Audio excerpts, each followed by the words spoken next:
할렐루야, 샬롬. 4월 13일입니다. 매일 성경 말씀 묵상 주님의 이름으로 시작하겠습니다. 창세기 24장 50절부터 67절의 말씀입니다. 라반과 부두엘이 대답하여 이르되 이 일이 여호와께로 말미암았으니 우리는 가부를 말할 수 없노라. 느부가가 당신 앞에 있으니 데리고 가서 여호와의 명령대로 그를 당신의 주인의 아들의 아내가 되게 하라. 아브라함의 종이 그들의 말을 듣고 땅에 엎드려 여호와께 절하고 은근 패물과 의복을 꺼내어 느부가에게 주고 그의 오라버니와 어머니에게도 보물을 주니라. 이에 그들 곧 종과 동행자들이 먹고 마시고 유숙하고 아침에 일어나서 그가 이르되 나를 보내어 내 주인에게로 돌아가게 하소서. 느부가의 오라버니와 그의 어머니가 이르되 이 아이로 하여금 며칠 또는 열흘을 우리와 함께 머물게 하라. 그 후에 그가 갈 것이니라. 그 사람이 그들에게 이르되 나를 만류하지 마소서. 여호와께서 내게 형통한 길을 주셨으니 나를 보내어 내 주인에게로 돌아가게 하소서. 그들이 이르되 우리가 소녀를 불러 그에게 물으리라 하고 느부가를 불러 그에게 이르되 내가 이 사람과 함께 가려느냐. 그가 대답하되 가겠나이다. 그들이 그 누이 느부가와 그의 유모와 아브라함의 종과 그 동행자들을 보내며 느부가에게 축복하여 이르되 우리 누이여 너는 천만인의 어머니가 될지어다. 내 씨로 그 원수의 성문을 얻게 할지어다.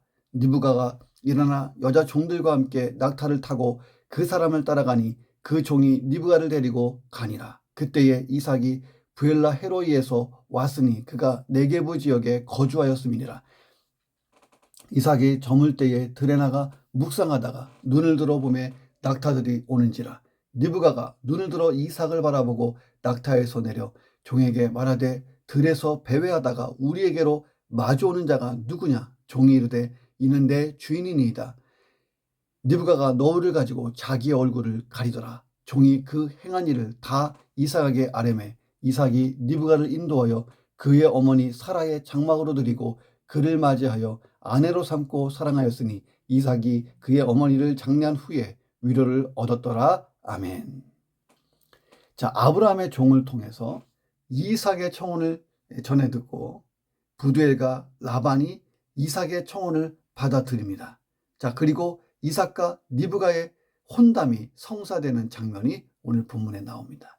이삭과 이 느부가의 결혼, 이것은 하나님의 섭리와 인도하심, 그리고 아브라함의 종의 기도와 그 종의 충성스러움, 느부가의 용기와 느부가의 결단, 이 모든 게 다 아름다운 하모니가 되고 어우러져서 아름다운 결혼이 성립이 됐다는 거예요.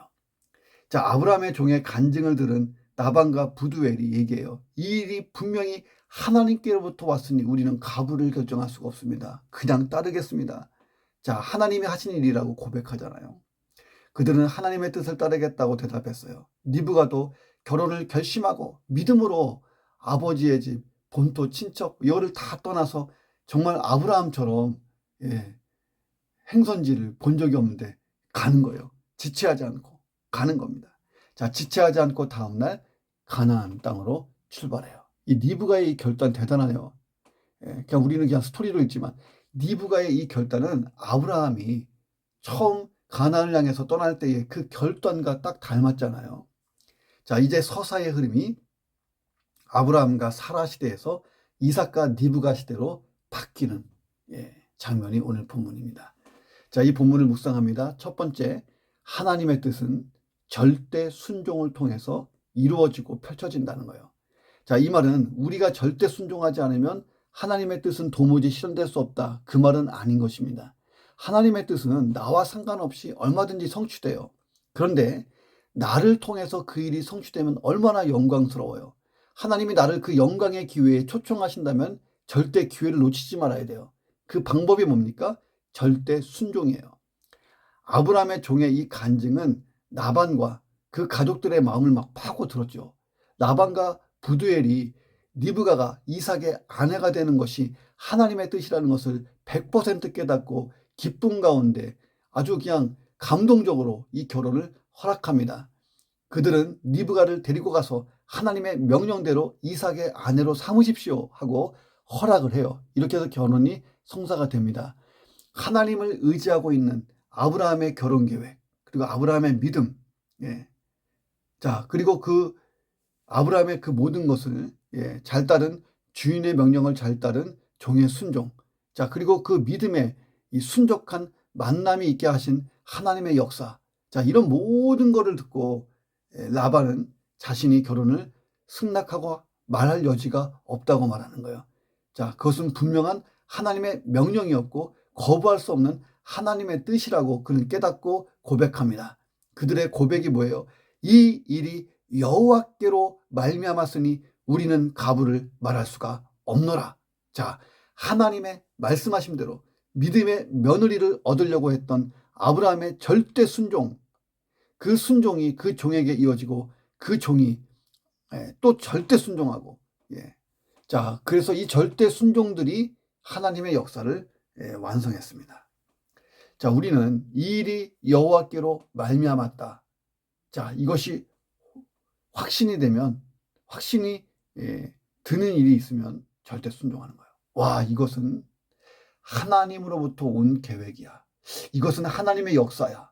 하나님의 섭리야. 하나님의 뜻이야. 이러면 절대 순종하면 되는 거예요. 라반과 부두엘의 고백처럼 우리는 가부를 정할 수가 없는 것입니다. 왜? 하나님께로부터 온 것은 부를 정하는 게 아니라 그냥 절대 순종밖에 없습니다. 이것이 우리의 자세가 되어야 합니다. 하나님 앞에서는 예, 하나님의 뜻 앞에서는 예, 하나님의 계획 앞에서는 예, 하나님의 섭리 앞에서는 예만 있는 줄로 믿습니다. 자, 그럼에도 불구하고 우리가 절대 순종을 하지 못하는 이유가 있어요. 적당히 순종하거나 또는 불순종하기도 하는 그 이유가 뭘까요? 자, 이 일이 하나님께로부터 말미암았는 게 확실한가? 이 확신이 없어요. 이게 하나님 뜻인가, 사람 뜻인가, 우연인가, 아니면 그냥 이거 잘못되는 건가? 하나님 뜻 맞나? 막 이렇게 왔다 갔다. 이 일은 진짜 하나님이 하시는 일이고 하나님의 뜻이고 계획이고 하나님께로부터 온 플랜, 계획이다. 이거 확신이 없기 때문에 절대 순종이 안 일어나는 것입니다. 아니면 하나님이 분명히 계획하신 것 같은데 왜 일이 자꾸 이렇게 되지? 이러면서 하나님을 온전히 신뢰하지 못할 때도 절대 순종을 못하는 거예요. 자, 그것이 아니라면 아주 의도적으로 불순종하는 거죠. 아유, 일로 가면 힘든데, 아유, 나 이거 못하는데, 이거 하면 이거 피곤한데, 이렇게 되는 거예요. 자, 나의 순종을 되돌아보세요. 이 일은 진짜 하나님으로부터 온 것인가? 이게 제일 중요한 거예요. 그런 확신이 있고 그런 분명한 하나님의 사인이 있다면 절대 순종을 각오하는 거예요. 그리고 하나님을 완전히 신뢰해야 돼요. 하나님이 시작하신 일이라면 하나님이 끝내신다. 나는 그 일에 그냥 전폭적으로 나를 드리는 거다. 그리고 하나님을 완전히 신뢰하는 거예요. 그리고 내가 좀 불편하고 힘이 들게 갈지 모르지만 의도적으로 불순종하는 게 아니라 의도적으로 절대 순종하면 그 일이 하나님 영광으로 끝나는 거예요. 하나님께 영광이 되고 내게 그것이 또 영광으로 주어지는 것입니다. 자, 나의 순종이 그런 절대 순종의 연속이 되기를 주의 이름으로 축원합니다. 두 번째, 믿음의 모험은 언제나 신선한 감동이 있다. 믿음의 모험은 참 신선해요. 성경 보세요. 얼마나 많은 믿음의 모험들이 있어요.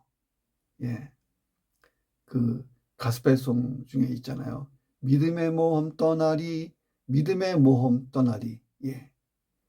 주의 말씀을 따라 나아갑니다. 약속을 따라 갑니다. 믿음의 모험 행합니다. 언제나 그 믿음의 모험은 신선한 거예요. 자, 신선하다. 이것은요, 해보지 않으면 그 세계를 경험해 보지 못한다는 거예요. 모든 일이 마무리된 후에 종과 일행들은 저녁 식탁을 마음껏 즐겼어요. 실컷 먹었어요. 그리고 다음날 종이 서둘러서 라반과 리브가의 어머니에게 우리가 지금 가나안으로 가야겠습니다 하고 통보를 해요. 54절, 이에 그들 곧 종과 동행자들이 먹고 마시고 유숙하고 아침에 일어나서 그가 이르되 나를 보내어 내 주인에게로 돌아가게 하십시오. 라반이 만류해요. 만류합니다. 며칠만 더 있다 가세요 하고 요청합니다.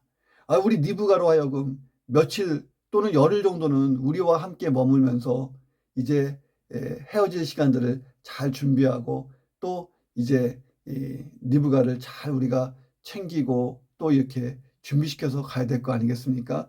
우리 이별할 시간을 좀 주세요. 이렇게 부탁을 했어요. 아브라함의 종의 이 급박한 행동은 리브가의 가족들에게 진짜 적지 않은 충격을 주지 않았을까요? 다음 날 그냥 가겠다는데 자신들이 사랑했던 우리 딸, 우리 누이를 2억 마리 타양으로 보내야 되는데 석별의 정도 나누지 못하고 당장 보내야 된다. 이게 얼마나 가슴 아프고 괴롭고 슬픈 일이에요. 말이 안 되잖아요. 자, 그래서 10일에 말미를 두고 떠나도록 아브라함의 종을 설득하기 시작합니다. 자, 종이 근데 어떻게 반응해요? 나를 만류하지 마십시오. 여호와께서 내게 형통한 길을 주셨으니 나를 보내어 이제 몸도 좀 안 좋고 나이도 많으신 우리 주인에게 이 소식을 빨리 전하게 하십시오. 예. 한 달이 넘는 장거리 여행객들에게 불과 하룻밤의 휴식, 이거 적절하지 않잖아요. 한 일주일은 쉬어야 되는데. 자, 그런데 종은 본연의 임무에 집중하고 있어요. 예. 한 달 넘게 와서 하루 쉬고 또 한 달 넘게 가는 거예요. 자, 그리고 아브라함을 생각하니까요. 이 기쁜 소식을 빨리 알려줘야겠고, 우리 아브라함 주인님을 생각하니까 더 지체할 시간이 없어요. 예, 몸도 안 좋으신 것 같고. 예, 그래서 무례하고 결례이지만 예, 시간이 없기 때문에 결례를 무릅쓰고 그렇게 요청을 합니다. 아브라함의 종의 이 사명 감당의 태도, 참 우리에게 좋은 교훈이 되잖아요. 하나님께 부여받은 사명을 수행할 때는 그 일이 이루어지기까지 지체 없이 신속하게 열심히 수행하는 것이 중요하다는 거예요. 자, 그러자 이제 공이 니브가에게로 넘어갔어요. 우리가 니브가를 불러다가 물어봅시다. 예, 그래서 니브가를 불렀어요. 니브가에게 물어보는 거예요. 너 지금 이 사람과 함께 갈 수 있니? 자, 어떻게 됐습니까? 니브가가요. 가겠어요. 니브가의 대답이에요. 자, 가겠어요. 가겠나이다. 자, 니브가의 이 한마디가 니브가의 생애를 완전히 바꿔놓는 거예요. 자, 니브가가 하나님의 구속 역사의 또 하나의 주인공으로 등장하는 순간이에요. 갈게요. 나 지금 갈래요. 예. 니브가는 아브라함의 종의 이 조금은 무모하게 보이는 듯한 이 급박한 가나안행 요구에 대해서 조금도 주저하지 않고 즉각적으로 응했어요. 야, 하나님이 그렇게 하시고 그런 나의 신랑감이 있다니 오케이. 예. 일면 철없는 소녀의 어떤 경솔한 행동으로 보이기도 할 수 있죠. 자, 그런데 니브가의 마음을 하나님이 감동하지 않으셨겠어요? 이미 준비시켰는데. 자, 그런데 메소포타미아를 떠나겠다고 하는 니브가의 이 결단은요, 아브라함이 과거에 결단했던 것과 비교되고 그 정도의 어떤 가치가 있는 결단이었어요. 쉽지 않은 결단.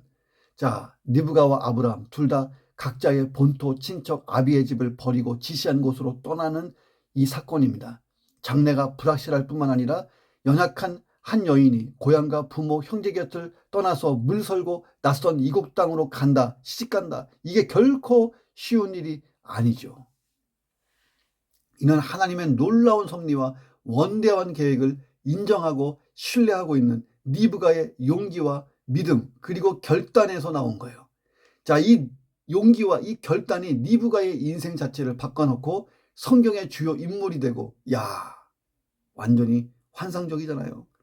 자, 하나님의 구원 역사의 중추적 역할을 감당한 아브라함 가문의 며느리, 예, 그리고 그 언약의 후손, 후계자의 어떤 아내, 예, 영광스러운 위치에 서게 되었습니다.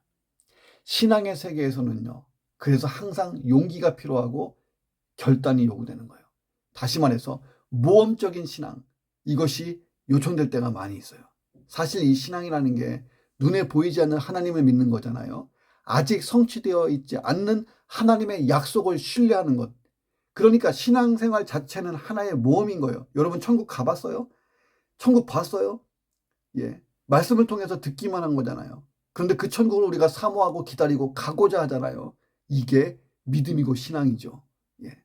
여러분 내일 일을 알 수 있어요? 모르잖아요. 그런데 하나님이 내일 일은 난 몰라요. 하루하루 살아요. 그런데 우리 하나님이 여호와 일에 미리 준비하시고 우리를 인도하시고 빛 가운데로 인도하실 줄을 믿기 때문에 오늘 하루를 정말 하나님 바라보고 살잖아요. 이게 믿음이고 신앙이잖아요. 자, 그래서 신앙 세계에서는 필연적으로 매 순간마다 필요한 게 신앙적인 용기와 결단이 요구되는 거예요. 이거 없이는 신앙생활 제대로 할 수 없고 신앙이 깊어질 수가 없습니다. 우리의 많은 믿음의 선진들을 보세요. 이런 모험적인 신앙을 가지고 있었잖아요. 자, 이 모험적인 신앙이 있었기 때문에 하나님이 그들을 선택하셨고 그들이 그 일을 감당했고 놀라운 축복을 받았어요. 하나님의 약속이 성취되는 것을 그들의 인생 속에서 경험했고, 아, 하나님이 이런 분이구나 하고 그 기록을 우리에게 남겨놨어요. 그래서 우리에게 교훈이 되잖아요. 내 인생에도 모험적인 신앙이 가지고 오는 이런 신선한 경험, 영적 경험, 하나님을 경험해 보시기를 주님의 이름으로 축원합니다. 마지막 세 번째, 준비된 만남은 언제나 아름다운 거예요. 니브가의 가족들이 니브가를 보내면서 그의 유모를 함께 보내요. 고대 중근동 부유층 사람들은 자녀가 태어나면 젖을 먹여주고 양육하는 유모를 옆에다 두었어요. 자, 그런데 이 유모와 이 젖먹이의 유대 관계는요, 상상 초월하게 어머니만큼 가깝잖아요. 어머니와 딸만큼. 그래서 아이가 장성한 후에도 이 유대 관계가 계속되는 경우가 많아요. 일반적으로 딸이 시집 갈 때에 딸에 대하여 잘 알고 있는 이 유모도 딸려 보내는 것이 일반적인 관습이었습니다. 이 유모의 이름이 드보라였고 가나안 땅에 와서 줄곧 니브가와 함께 지내고 가나안 땅에서 세상을 떠납니다. 이 가족들이 니브가를 축복하기 시작해요. 우리 누이여, 너는 천만인의 어머니가 될지어다. 내 씨로 그 원수의 성문을 얻게 할지어다. 천만인의 어머니가 된다. 이 천만은 가장 많은 수를 지칭하는 당시의 단어예요. 그러니까 니브가가 많은 자손을 낳는 다산의 복을 받기를 빌어주는 관용적인 표현이죠. 원수의 성문을 얻게 된다는 것은 대적자들의 성을 차지하고 정복하는 강력한 민족, 강성한 민족을 이루기를 원하는 축복입니다. 이 축복을 받으면서 니브가가 이삭을 향해서 떠났어요. 이삭은 니브가가 가나안 땅에 들어올 때에 뭐 하고 있었어요? 들에 나가서 묵상하고 있었어요. 들에서 조용히 묵상했어요. 이 묵상의 습관은요, 아브라함 아버지에게서 배웠을 거예요. 저녁 제사를 드리고, 항상 이 저녁에 따뜻한 바람을, 또 선선한 바람을 맞으면서 아브라함이 기도하는 중에 얼마나 많은 환상을 보고 하나님과의 깊은 교제 속에 있었습니까? 아버지의 기도하는 그 묵상의 모습을 보고 이삭은 기다리면서, 그 결과를 기다리면서 묵상하고 있었다. 자, 아마도 이삭은 그 부친 아브라함에게서 자기 결혼 준비에 대한 소식을 듣고 그것을 위해 기도하고 있었는지 모르겠습니다. 하나님, 어떤 배우자인지 몰라도 하나님 기대합니다. 우리의 만남을 축복해 주시고 은혜롭게 해주시고 나의 종이 이 문제를 잘 처리하고 올 수 있도록 그 길을 인도하시고 막 이렇게 기도하지 않았겠어요? 자, 본문에 잘 나와 있지 않지만 아브라함의 종은 먼저 아브라함을 만나 그동안의 보고를 다 하고 이삭이 밖에 있다는 사실을 알고 이삭을 찾아 나섰을 거예요. 찾아 나서다 보니까 기도하고 있는 이삭을 본 거죠. 당시 가나안의 거부였던 아브라함은 현재 부엘세바와 헤브론, 브엘라 헤로이까지 자기의 생활권, 목축업, 산업의 일터를 넓히고 있었습니다. 그러니까 실질적으로는 부엘세바와 헤브론 쪽에 주로 살았는데 부엘라 헤로이까지 생활권을 넓혀서 이 이삭이 부엘라 헤로이와 부엘세바를 왔다리 갔다리 하면서 이 목축을 했던 것을 봅니다. 아마도 당시 아버지 아브라함의 지시를 받고 이삭은 멀리 남쪽에 있는 부엘라 헤로이에 잠시 거주하면서 목축을 계속하고 있었을 거예요. 이 부엘라 헤로이는 이삭의 임시적 거점이고 거기서 헤브론을 왕래했다 하는 사실은 결혼 후에 그가 즉시 헤브론으로 복귀하는 장면에서도 확인됩니다. 그러니까 이 브엘세바, 헤브론, 부엘라 헤로이 다 아브라함의 영역권에 있는 그런 주요한 장소였습니다. 이삭은 묵상 중에 니브가 일행을 봤어요. 가나안 땅에 들어온 니브가가 종에게 물어요. 지금 우리를 향해서 오시는 저분이 누구인가? 물으니까 우리 주인입니다. 그러니까 우리 주인은 어떻게 되는 거예요? 니브가에게는 이제 신랑감 남편이잖아요. 이삭을 발견하고 낙타에서 내리자마자 면박을 취하여 자신의 얼굴을 가립니다. 자, 이런 행위는 신랑에 대한 복종, 아울러 순결의 상징의 의미가 있어요. 당시 결혼하지 않은 처녀는 신랑이 될 사람 앞에서 면박으로 얼굴을 가리는 것이 예의였죠. 이 두 사람의 만남은 어떤 만남입니까? 준비된 만남이었어요. 예, 아브라함이 하나님께 기도하면서 이 프로젝트를 계획했고 종이 절대 순종하면서 일을 잘했고, 예, 그리고 니브가가 용기와 이 결단을 가지고 이 믿음을 쫓아서 믿음의 가문으로 오게 됐고, 이 모든 과정을 보세요. 준비된 만남이잖아요. 그 이삭도 뭐 하고 있어요? 묵상하면서 신부를 기다리죠. 니브가는 결단하고 신랑에게 왔죠. 67절에 보니까 이삭이 리브가를 취하여 아내를 삼고 사랑했다라고 기록되어 있습니다. 우리는 이삭이 얼마나 경건한 신앙의 인물이었다 하는 것을 발견합니다. 당시 이 사회에서 고대 근동에서 일부 다처가 보편적인 관습이에요. 자, 그래서 성경에 보는 사람들 중에 성경에 나오는 많은 믿음의 인물을 보면 본처 외에도 다른 아내와 첩들을 막 거느려요. 솔로몬 보세요. 끝도 없잖아요. 그럼에도 불구하고 이삭은 하나님의 창조 질서를 쫓아서 일부 일처의 결혼 생활을 몸소 실천한 사람이에요. 이삭이 다른 족장들과 달리 화려한 족적을 남기지는 못했어요. 그럼에도 불구하고 이삭을 높이 평가하는 이유가 뭐예요?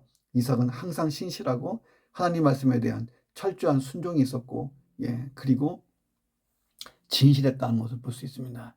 이 준비된 만남은 참 아름다운 거예요. 자, 우리 모든 성도들은 누구의 신부예요? 장차 신랑 대신 우리 주 예수 그리스도와 어린 양의 혼인잔치에 참여해야 될 신부들이에요. 예수님이 열처녀 비유도 얘기했잖아요. 자, 그래서 우리는 기도로 준비하고 예수님이 우리를 다시 맞이하기 위해 다시 오시는 재림의 그날 잘 준비된 신부가 돼서 니브가처럼 준비돼서 만나는 거예요. 자, 주님 다시 오실 때 주님을 맞이하기에 부족함이 없는 신앙 인격을 잘 갖추고 있어야 됩니다. 그 신앙 인격의 모습의 끝판왕이 뭐예요? 예수님을 잘 닮아 있는 거죠. 참 좋은 신부가 예수님의 그리스도의 참 좋은 신부는 딴 거 없어요. 예수님 많이 닮아 있는 거예요. 자, 오늘 우리의 모든 만남 또 우리의 모든 생활 여기에 하나님의 섭리가 있고 또 아름다운 만남의 축복이 있는 하루가 되기를 주의 이름으로 축원합니다. 기도하겠습니다. 하나님, 하나님의 말씀이 분명하면 절대 순종하게 하여 주옵소서. 절대 순종의 비결은 하나님을 온전히 신뢰하는 것입니다. 그러지 못할 때에 불순종할 수 있고 적당히 순종할 수 있고 또 머뭇거릴 수 있습니다. 하나님, 머뭇거리지 않게 하여 주옵소서. 하나님의 역사가 내 인생에 펼쳐지는 그 영광의 날을 보게 도와 주옵소서. 모험적 신앙을 갖게 하시고 하나님 결단과 용기와 하나님 또 하나님을 온전히 신뢰하는 그런 소망 가운데 가게 하셔서 하나님의 축복과 약속의 성취를 경험하는 인생 되게 도와 주옵소서. 내 인생의 모든 만남이 하나님의 섭리 가운데 있고 그런 아름다운 만남들이 되게 하시며 내 자녀와 이웃들에게도 그런 만남을 허락하여 주시고 하나님 모든 만남에 하나님의 선하신 섭리와 최상의 은혜가 있게 도와 주옵소서. 오늘도 사람과의 관계 또 모든 만남 속에서 청통하기를 간절히 기도하오니 역사해 주옵소서. 예수 그리스도의 이름으로 간절히 기도합니다. 아멘.